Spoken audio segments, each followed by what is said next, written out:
सुनाओ मोस्टशिप technology limited, अब देखिए 298 रुपए 40 पैसे पर स्टॉक यहाँ पर क्लोजिंग हुई है और यहाँ पर आज के दिन में अपर सर्किट पर क्लोजिंग हुई है। इतना यहाँ पर हायर साइड जाने के बाद आज के दिन यहाँ पर जो अपर सर्किट लगा है, पूरे मार्केट का जो अटेंशन है वो अपनी तरफ खींच रहा है मोस्टशिप टेक्नोलॉजीज लिमिटेड। और देखिए लगातार जो मैं आपके सामने बात कर रहा था कि एनवीडिया जैसा, देखिए एनवीडिया जैसा काम नहीं है, बट अगर आप देखें तो हमारे इंडियन मार्केट में एनवीडिया से कम नहीं है ये स्टॉक, और वैसा ही यहाँ पर जो है कहीं ना कहीं आपको मीडिया रिपोर्ट्स में भी देखने को मिल जाएगा। देखिए बात यहाँ पर जो है ना अब होने लगी है, investors are eyeing company like Nvidia which has seen remarkable rise in the market value and revenue. Another player in the semiconductor industry, Moschip Technology Limited, is gaining attention for its high market capitalization and a recent order from CDAC. यही तो सबसे बड़ा game changer है जो कि मैं आपके सामने लगातार इसके ऊपर बात कर रहा हूँ।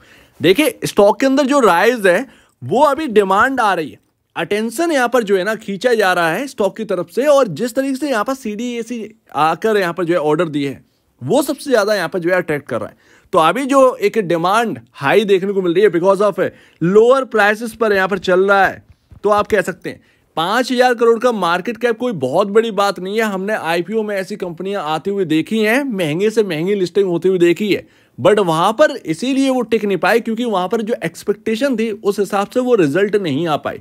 ठीक है, बट अभी हमारा जो सेमीकंडक्टर की तरफ यहाँ पर जो है एक रुझान है वो कहीं ना कहीं यहाँ पर जो है डिमांड क्रिएट करेगा।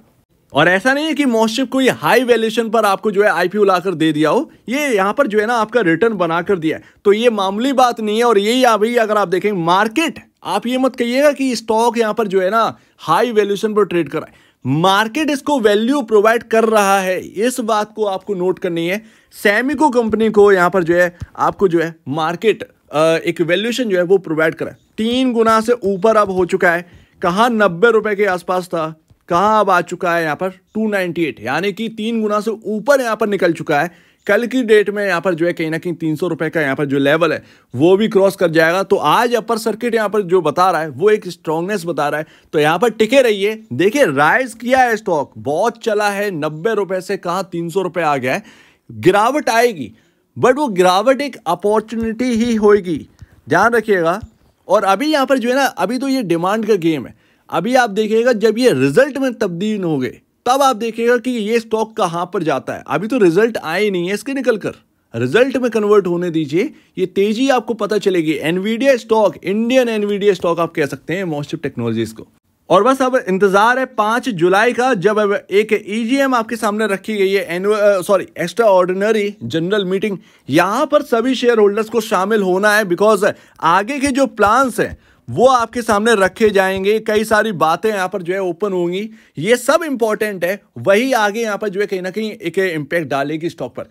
ऑफकोर्स यहाँ पर जो है हाई वैल्यूएशन पर ट्रेड कर रहा है बिकॉज ऑफ डिमांड यहाँ पर आ रही है, वो डिमांड फीकी भी पड़ेगी, डरना नहीं है उस डिमांड से, क्योंकि आपने जो है वो सिर्फ और सिर्फ स्टॉक जो है वो बाय नहीं किया है कि सिर्फ और सिर्फ भागा जाए। हमें रिजल्ट भी चाहिए, तो उसके हिसाब से हमें रिजल्ट के एक्सपेक्टेशन भी रखने चाहिए। ऑफ कोर्स यहाँ पर ऐसा नहीं है कि 10 गुना 20 गुना की अर्निंग यहाँ पर लेकर आ जाएंगे तुरंत ही, लेकिन जो CDAC आए हैं निकल कर और उसके बाद जो ऑर्डर आए हैं वो कहीं ना कहीं और इंक्रीज अगर होते हुए दिखे तो यहाँ पर जो है ये हाई वैल्यूएशन पर ट्रेड करता हुआ दिखेगा ये सैमको कंपनी। इस बात को आप नोट कर लीजिए क्योंकि इनके जैसा दूसरा कोई है ही नहीं मार्केट में लिस्टेड, आप ही हैं जो भी हैं। और आज जो है एक थोड़ा सा जो टेक लवर्स हैं उनका यहाँ पर जो है एक अंदर की जो इच्छा है वो पूरी हुई होगी अगर वो मोस्टशिप के अंदर इन्वेस्टेड है।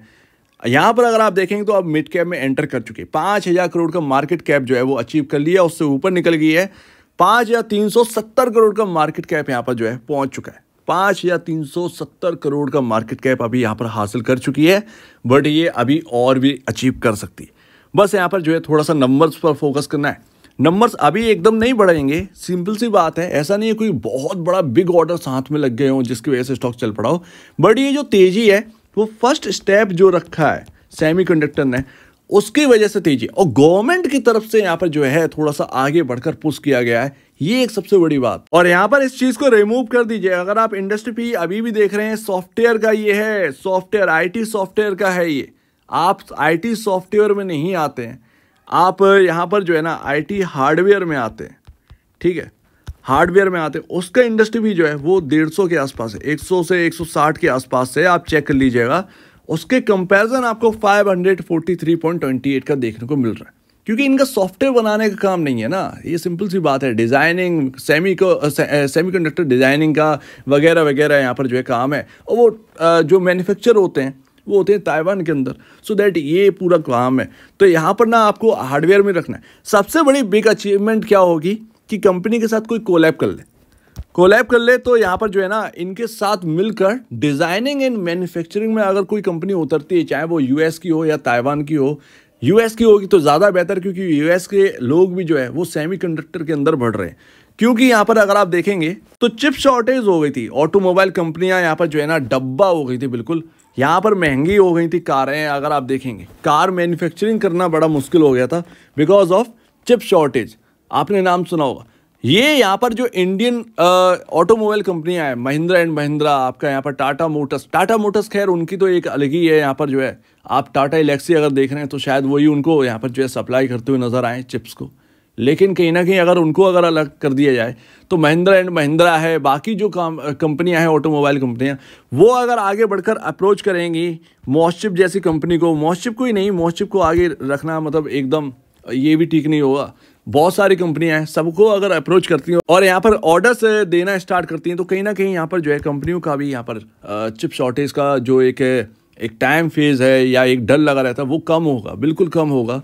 तो ये बहुत बड़ी नीड है। तो अभी बहुत कुछ होना बाकी है। अभी तो ये सिर्फ और सिर्फ हम खुश हैं कि स्टॉक के प्राइसेस में जंप है देखने को मिल रही है बिकॉज ऑफ डिमांड होगी क्यों नहीं, हर कोई रखना चाहे सेमिको कंपनी को। आपके पास फिर है ही क्या, एसपीसी ईसी में अगर आप जाएंगे तो वहां पर आपको अभी कुछ फंडामेंटली देखने को नहीं मिलता है, बट मॉसचिप जो है वो कहीं ना कहीं ज़्यादा बेहतर है, कई गुना ज़्यादा बेहतर है बाकी लिस्टेड जो सेमिको कंपनी है उनके कंपैरिजन। तो ये एक बात सीधी सी बात समझ में आती।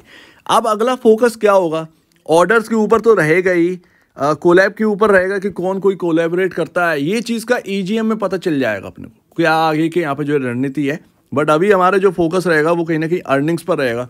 जिस तरीके से सालाना अर्निंग यहाँ पर जो है ना ये 2023 से 2024 में बढ़ी है तेज़ी से, वो आगे भी अगर इंक्रीज हो रही हैं सो दैट कहीं ना कहीं वैल्यूएशन कंफर्ट भी धीरे धीरे मिलते जाएगा। ऑफकोर्स यहाँ पर अगर स्टॉक ही दौड़ता रहेगा तो फिर कोई मतलब नहीं है। अगर अर्निंग नहीं बढ़ती है तो अर्निंग बढ़ेगी और स्टॉक दौड़ेगा तो फिर यहाँ पर जो है एक रीजनेबल तेजी लगती है। तो इसका यहाँ पर जो है अपने को वेट करना है। और देखिए जो अभी 10 सालों से कंपनी ने नहीं किया वो देखिए आप रिजर्व किस तरीके से बढ़े हैं। कभी माइनस में रिजर्व थे और आप देखेंगे रिजर्व अगर आप देखो 2023 तक तो सिर्फ और सिर्फ 80 करोड़ के आसपास थे। 2024 के जो रिजल्ट है वो बता रहे हैं कि रिजर्व जो है वो 232 करोड़ का पहुंच गया है, यानी कि पिछले साल के कंपैरिजन यहाँ पर 3 गुना से ऊपर यहाँ पर जो है 3 गुना यहाँ पर जो है ना ये रिजर्व आपके पहुंच गए हैं। तो ये एक इंपॉर्टेंट पार्ट है जो कि हमें इसको भी नोट करना चाहिए। तो एकदम होल्ड माई बियर जैसा सिनेरियो है। लास्ट देखिए यहाँ पर जो है ना एक इच्छा हमेशा रही है कि हम नाम बहुत सुनते हैं, इंटेल, सिस्को, इन सब का नाम सुनते हैं, बट हमें कोई मिलता नहीं है हमारे इंडियन मार्केट के अंदर। टीसीएस है, इन्फोसिस है, बट उनमें वो बात नहीं है जो एक जो निवेशक है वो तलाशता है अगर वो टेक के अंदर ज़्यादा ध्यान देता है। कहीं ना कहीं मॉसचिप जो है वो सेमिको कंपनी का वो एक वक्त निकल कर आया। मैं तो अभी यही कहूँगा कि पीसीबी कंपनियों पर भी ध्यान दीजिएगा जो पीसीबी मैन्युफैक्चर में काम करती है। पीसीबी यानी कि आप जो ग्रीन कलर का जो बोर्ड देखते हैं जिसके ऊपर सर्किट्स लगे रहते हैं वगैरह वगैरह, उस बोर्ड की मैं बात कर रहा हूँ, राइट। उन कंपनियों पर भी ध्यान दीजिएगा क्योंकि उनके बगैर कुछ काम होता ही नहीं है। आप सर्किट बना ले कहाँ पर लगाएंगे, तो वो पीसीबी बोर्ड कंपनियां जो है ना वो भी आपके रडार पर होना चाहिए कहीं ना कहीं। वो ये तो मैंने बहुत ही पहले आपसे कहा था इस कंपनी के बारे में, यानी कि मॉसचिप के बारे में और ये पीसीबी बोर्ड के बारे में बहुत पहले ही बात करी थी। लेकिन वही बात है ना कि एक टाइम आता है किसी भी कंपनी का और उस वक्त यहाँ पर या सेक्टर का, तब यहाँ पर जो है कंपनी दौड़ना स्टार्ट करती हैं या अटेंशन अपना जो है ना वो लेना स्टार्ट करती हैं। तो वही चीज़ यहाँ पर जो है ना मॉसचिप के साथ हो रहा है। अभी बहुत लंबे वक्त तक यहाँ पर जो है ना एक रेंज में रहा था और सबको समय दिया था कि आओ एंटर कर सकते हो, आप सबकी एंट्री हो सकती थी। बट यहाँ पर जो है एक तेज़ी जब आती है तो वो कुछ लोग तेज़ी को देखकर यहाँ पर पार्टिसिपेट करते हैं, कुछ लोग टेक्नोलॉजी को समझकर पार्टिसिपेट करते हैं, कुछ लोग फ्यूचर को देखकर पार्टिसिपेट करते हैं। फ्यूचर वाले यहाँ पर जो है ना पछताएंगे नहीं मेरे ख्याल से कहीं ना कहीं, क्योंकि फ्यूचर वालों को पता है कि ये स्टॉक जो राइज कर रहा है वो सिर्फ डिमांड बेसिस पर कर रहा है। ये इतना राइज करने के बाद ये कहीं ना कहीं थोड़ा सा डाउन भी आएगा। लेकिन फ्यूचर वाला क्या सोच रहा होगा, फ्यूचर यहाँ पर जो है ना ब्राइट दिख रहा है। जिस तरीके से गवर्नमेंट यहाँ पर अप्रोच कर रही है, जिस तरीके से आगे कर रहे हैं इन कंपनियों को, तो कहीं ना कहीं यहाँ पर ऑर्डर्स जब आना स्टार्ट होंगे तो अपने आप ही अर्निंग जो है वो बढ़ना स्टार्ट होगी। अर्निंग बढ़ेगी तो स्टॉक का भाव भी बढ़ेगा, सीधी सी बात है। तो वो चीज़ ना आपको याद रखनी है। तो ये फ्यूचर के बारे में सोचिए। स्टॉक भाग रहा है इसकी खुशी मत बनाइए, ये कहिए कि मुझे एक सही प्राइसिंग पर मिल जाए ये स्टॉक, इससे बेहतर कुछ नहीं है। जब गवर्नमेंट ध्यान दे रही है सेमीकंडक्टर कंपनी पर, तो हमें सिर्फ और सिर्फ प्राइसिंग पर ध्यान नहीं देना चाहिए, हमें उस स्टॉक पर ध्यान देना चाहिए, उस कंपनी पर ध्यान देना चाहिए। तो वो चीज़ है। अभी अगर आप देखें तो 300 पर खड़े हैं, 90 प्लस का RSI हो चुका है। कल मैंने RSI की बात करी थी, 90 प्लस का RSI हो चुका है। तो कहीं ना कहीं एक गिरावट का कहीं ना कहीं डर तो है। अब वो गिरावट किस लेवल से आ जाएगी ये एक थोड़ा ना सोचने वाली बात है, क्योंकि आज तो हम बात करें 10-15% की तेजी मिले तो ठीक है पुराने लोगों के लिए, बट नए लोग यहाँ पर एंटर मत करना। ये अपर सर्किट मार्क है, अपर सर्किट पर क्लोजिंग हुई है। अपर सर्किट का मतलब यही है कि सीधी सी बात है, यहाँ पर जो है ना खुलेगा ही गेन के साथ। अब जितना भी गेन हो 5% 4% जो भी गेन हो, बट खुलेगी गेन के साथ। लेकिन यहाँ पर थोड़ा सा डर है, तो थोड़ा सा बी कॉशियस। यहाँ पर नए जो खरीदार हैं वो थोड़ा सा यहाँ पर जो है ना कम खरीदने का सोचिएगा। अगर आपको खरीदना ही है तो कम खरीदिए, ज़्यादा बेहतर है, क्योंकि एक ना ओवरबाउट हो चुका है स्टॉक अभी हाल फिलहाल में। सो उम्मीद है ये राइज रुकेगा नहीं, ये थोड़ा सा 2 दिन की बात है, गिरेगा फिर यहाँ पर जो है ना एक उठने का दम रखता है। तो कहीं ना कहीं ये एक अप्रोच रखनी चाहिए। इंपॉर्टेंट लेवल आपके सामने सबसे मोस्ट इंपॉर्टेंट लेवल है, क्योंकि सीधी यहाँ पर जो है ना बाइंग आई है कैंडल, आप देखिए कहाँ पर आप सपोर्ट निकाल लेंगे। तो वो मोस्ट इंपॉर्टेंट लेवल जो है ना वो 170 है, दूर है बट 170 राइट, और दूसरा 215 के आसपास। तो इन 2 लेवल पर ध्यान रखिए। मोस्ट इंपॉर्टेंट 170, ये काफ़ी इंपॉर्टेंट है। मूविंग एवरेजेस के हिसाब से क्या है 150 का लेवल मूविंग एवरेजेस। तो इस तरीके से अप्रोच करना है, थोड़ा सा यहाँ पर बच के रहना है। नए लोगों को खरीदारी का मौका मिलेगा, अगर नीचे मिल जाए तो ज़्यादा बेहतर है, क्योंकि ओवरबाउट चल ही रहा है। किस लेवल से गिरावट आएगी ये कहना काफ़ी मुश्किल है, क्योंकि डिमांड बहुत हैवी डिमांड है, बल्कि डिमांड है। और वास्तव में इंडियन इन्वेस्टर ने एनवीडिया को सीरियसली ले लिया है, तो वो कहीं ना कहीं दिख रहा है। ठीक है, बट आगे की रणनीति पर बात करते हैं। EGM में जरूर शामिल होएगा, मैं भी यहाँ पर देखता हूँ और बात करेंगे उसके ऊपर। तो एक बार बेचने से पहले या खरीदने से पहले अपने ब्रोकर एडवाइस से जरूर सलाह लीजिएगा, या खुद की स्टडी करिएगा। खुद की स्टडी सब कुछ है, उसके अलावा कुछ भी नहीं। तो आपका कहना है इसके ऊपर कमेंट सेक्शन में कहिए। और अब देखने के लिए बहुत धन्यवाद दोस्तों।